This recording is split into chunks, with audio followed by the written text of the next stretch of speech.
Hi everyone, this is Sarfraz from Aristotle Prep, and we are looking at question number 57 from the OG 13 Critical Reasoning chapter. So the stimulus says, in order to withstand tidal currents, juvenile horseshoe crabs frequently burrow in the sand. Okay? Such burrowing discourages barnacles from clinging to their shells. Now, don't be confused. A lot of people tend to wonder what are barnacles. Barnacles are some kind of insects, animals, creatures that attach themselves to the shells of these crabs. So when crabs burrow, it discourages barnacles from clinging to the shells of the crabs. When fully grown, however, the crabs can readily withstand tidal currents without burrowing, and thus they acquire substantial populations of barnacles. So when crabs burrow, then there are no barnacles on the shells. But when they don't burrow, that is when they grow up, then there are a lot of barnacles on the shells.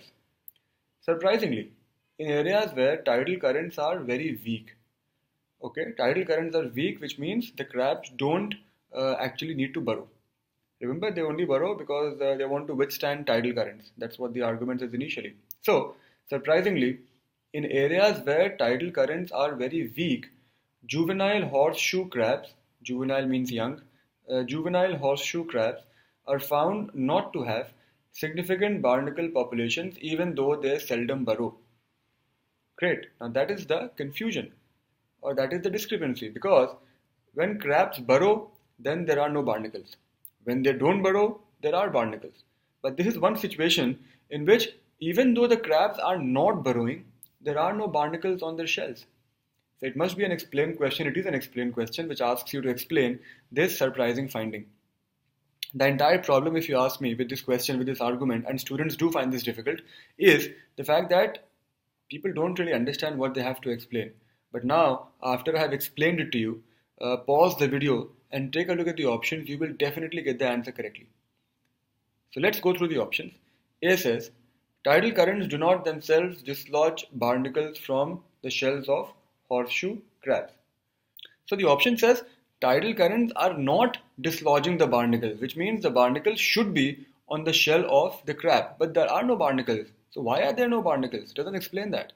B says barnacles most readily attach themselves to horseshoe crabs in areas where tidal currents are weakest. So all the more reason, because in this area tidal currents are weak. So barnacles should have been there on the crabs, but there are no barnacles. Why?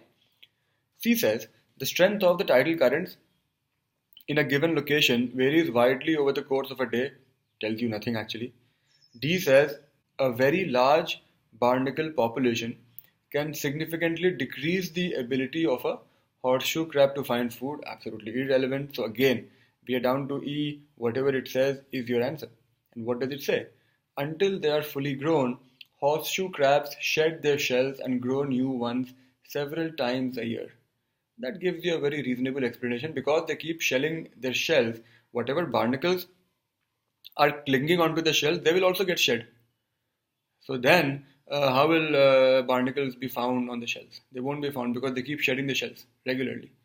So that is the reason why we are not finding barnacles on these juvenile horseshoe crabs. So E gives you a perfect explanation. That should be the answer. So on a difficulty scale of 1 to 5, I would give this question a 3. Have a nice day.